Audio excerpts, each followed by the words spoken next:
વિસ્તારમાં કેટરિંગ વ્યવસાયી બાબુસિંહની હત્યા કેસમાં મુખ્ય આરોપી હિરેન ઠક્કર ઝડપાયો।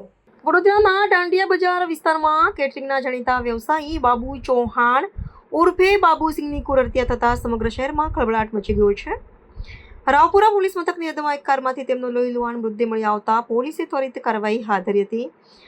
આ ચકચારી પ્રકરણમાં વડોદરા પોલીસે અત્યંત ગંભીરતા દાખવીને ટેકનિકલ સર્વેલન્સ અને બાતમીદારોના નેટવર્કની મદદથી મુખ્ય આરોપી હિરેન ઠક્કરને ગણતરીના સમયમાં જ દબોચી લીધો છે। પ્રાથમિક તપાસમાં સામે આવ્યું છે કે મૃતક બાબુ ચૌહાણ અને આરોપી હિરેન ઠક્કર બંને લાંબા સમયથી કેટરિંગના વ્યવસાય સાથે સંકળાયેલા હતા અને એકબીજાથી સુપેરે પરિચિત હતા। બંને વચ્ચે મોટા પાયે આર્થિક લેવડ દેવડનો વિવાદ ચાલી રહ્યો હતો। બનાવની રાત્રે વડોદરામાં યોજાયેલી દારૂની એક ખાનગી મહેફિલમાં બંને હાજર હતા, જ્યાં જૂના હિસાબો મામલે તેની વચ્ચે ઉગ્ર બોલાચાલી થઈ હતી। નશાની હાલતમાં અત્યંત ઉશ્કેરાયેલા હિરેને ઠક્કરે બાબુસિંહ પર જીવલેણ હુમલો કરી તેમની નિર્મમ હત્યા નિપજાવી હતી અને ત્યારબાદ તે ઘટના સ્થળેથી ફરાર થઈ ગયો હતો। આ હત્યા કેસમાં સૌથી મોટો અને ચોંકાવનારો વળાંક ત્યારે આવ્યો જ્યારે એવી વિગતો પ્રકાશમાં આવી કે હત્યાની રાત્રે યોજાયેલી તે મહેફિલમાં ભારતીય ક્રિકેટ ટીમના પૂર્વ ખેલાડી જેકોબ માર્ટિન પણ ઉપસ્થિત હતા। આ હકીકત સામે આવતા જ વડોદરા ક્રાઇમ બ્રાન્ચ અને સ્થાનિક પોલીસે પોતાની તપાસનો વ્યાપ વધુ સઘન બનાવ્યો છે। હાલમાં રાવપુરા પોલીસે ઝડપાયેલા આરોપી હિરેન ઠક્કરના રિમાન્ડ મેળવવાની કાનૂની તજવીજ હાથ ધરી છે, જેથી મહેફિલમાં અન્ય કોણ કોણ હાજર હતું અને ગુનામાં અન્ય કોઈ સાગરીતોની સંડોવણી છે કે કેમ તે દિશામાં સચોટ માહિતી મેળવી શકાય। સમગ્ર જે આ મર્ડરનો બનાવ છે ગઈકાલ રાતનો રાવપુરા પોલીસ સ્ટેશનમાં આ બાબતે મને જાણ થઈ હતી। મરનાર જે બાબુસિંહ લાલસિંહ ચૌહાણ એની પત્ની અત્યારે ફરિયાદ આપેલી છે અને આરોપી અમે લોકોએ સંયુક્ત ટીમો બનાવીને અરેસ્ટ કર્યો છે। આરોપી હિરેન ઠક્કર છે।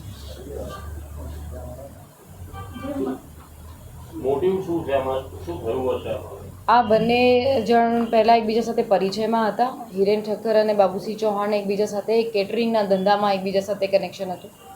કેટરિંગના ધંધામાં કોઈ એવા બાબતોથી એકબીજા સાથે ઊંચાતુસી રહેતી તેવું અત્યારે પ્રારંભિક તબક્કે લાગે છે અને એ બાબતે એ લોકોને ઉગ્ર બોલાચાલી થતાં હિરેન ઠક્કરે પછી બાબુસિંહનું મર્ડર કરે છે। અત્યારે હાલ તો તપાસમાં અમને એટલી જાણ થઈ છે કે આ લોકો બંને મિત્રો કોઈ હોટલમાં જમવા ગયેલા। હોટલમાં જમતી વખતે એ લોકોને કોઈ બાબતમાં ચર્ચા થઈ એના કેટરિંગના ધંધા બાબતે। પછી કોણે દારૂ પીધું છે, એના શરીરમાં કમજન છે કે નહીં, પછી અત્યારે હાલ જે ડેડ બોડી છે એના PM રિપોર્ટના આધારે પણ પુષ્ટિ થશે। સાથે સાથે મહેફિલ હતી કે નહીં, જે જગ્યાએ ગયા છે ક્યાંથી દારૂની હાજરી મળે છે કે નહીં, અમે લોકો આગળ તપાસ કરીશું, એમાં ધ્યાને આવશે। ક્રિકેટરનું પણ નામ આવે છે મહેફિલમાં।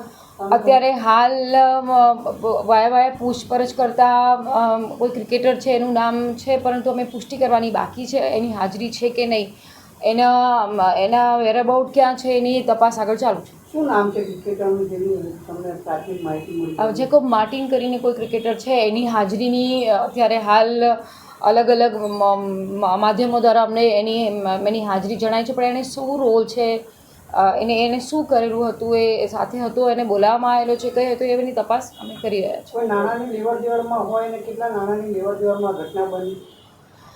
આરોપીને અમે અત્યારે હાલ અલગ અલગ ટીમો બનાવીને ડિટેન કરેલું છે। આરોપીની પૂછપરછ ચાલે છે। પૂછપરછ દરમિયાન જે પણ સાચી હકીકત મળશે એના આધારે બીજા કયા લોકો આની સાથે સંકળાયેલા છે, કયા મિત્રો બેસીને પાર્ટી કરી રહ્યા છે, શું બોલાચાલી થઈ છે, કયા સબ્જેક્ટ પર બોલાચાલી થઈ છે, એની અમે તપાસ આગળ કરીશું। બંનેની ઉંમર 40-49નો અત્યારે હાલ આધાર કાર્ડને જોતાં લાગે છે। સાથે સાથે બંનેનો વ્યવસાય કેટરિંગ બિઝનેસ સાથે સંકળાયેલો છે। બંને પહેલાં પણ જોડાયેલા હતા, અત્યારે હાલ પણ એકબીજા સાથે સંકલનમાં કેટરિંગનો વ્યવસાય કરે છે।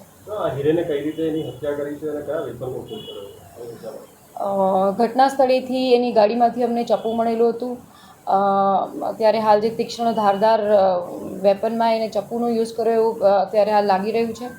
એના પછી જો સઘન તપાસ કરતાં બીજા અન્ય કોઈ FSL દ્વારા અન્ય કોઈ પણ પુરાવા મળશે તો અમે એની તપાસ કરીશું।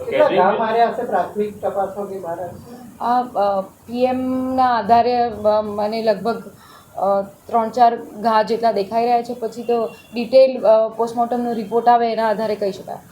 ચપ્પુ કેટરિંગમાં વપરાય છે એ પ્રકારનું હતું કે ખાસ કોઈ ખંજર ટાઈપનું? ના એણે જે આને કેટરિંગમાં યુઝ કરતા હોય એવું ચપ્પુનો એનો ઉપયોગ કર્યો હોય એવું અત્યારે હાલ ઇન્વેસ્ટિગેશન પ્રમાણે લાગી રહ્યું છે. આરોપી ક્યાંથી પકડાય છે? અમારી ક્રાઇમ બ્રાન્ચની ટીમ, LCBની ટીમ, પછી ડિવિઝનની ટીમ, પોલીસ સ્ટેશનની અલગ અલગ ટીમો લાગેલી હતી. CCTV, હ્યુમન ઇન્ટેલિજન્સ, અલગ અલગ રિસોર્સિસ દ્વારા અમને આ આરોપી પાણીગેટ વિસ્તારમાંથી અમે એની ધરપકડ કરી હવે રહ્યા આગળનો છીએ. શું પ્રોસિજર રહેશે? આગળ આની સાથે જે આરોપી છે એનું ડિટેલ ઇન્વેસ્ટિગેશન ચાલે છે. સાથે સાથે એની સાથે કોણ સંકળાયેલા હતા, બીજા કયા નાણાકીય વ્યવહારો ચાલતા હતા, અન્ય કોઈ મિત્રોની એણે મદદ લીધી છે કે નહીં, અને બીજી કોઈ વસ્તુનો એનો ઉપયોગ કર્યો છે કે નહીં, બીજા કોઈ એની સાથે સંડોવાયા છે કે નહીં, એની અમે લોકો તપાસ કરીશું. સ્ટેશન પાસે આ લોકો જમવા ગયા અને ત્યારબાદ આજે હિરેન ઠક્કર અને જેકો માટીને છોડીને બાબુસિંહ ચૌહાણ પરત આવી ગયા હતા. એકલા મૂકીને ત્યારબાદ તેને પરત અહીંયા બોલાવવામાં આવ્યો અને ત્યાં હત્યા ઘાટી ગયા બાદ ભાગવાનો પ્રયાસ કર્યો બાબુસિંહ ચૌહાણે અને ચપ્પુ પાડ્યું એટલે બ્લડ બહાર નીકળતા હત્યાની વાત છે. કાર ચલાવીને ઘરે જઈ રહ્યો હતો તે દરમિયાન એનું વીજપોલ સાથે એક્સિડન્ટ થયું છે. આ પ્રકારની વાત. હા, બિલકુલ આ વાતની અમે પુષ્ટિ કરી રહ્યા છીએ, કારણ કે એ બંને વચ્ચે ઉગ્ર બોલાચાલી થઈ. એ લોકો જમીને પછી ભારત ઘરે આવ્યા હતા. બાબુસિંહ ચૌહાણે હિરેન ઠક્કરને પણ ફોન કર્યો હતો. એકબીજા સાથે ફોન પર વાત હતા. પછી બાબુસિંહ ચૌહાણ એના ઘર તરફ ગયેલો, એટલે ત્યાંની પણ અમે આખી ઘટના સ્થળની તપાસ કરેલી છે.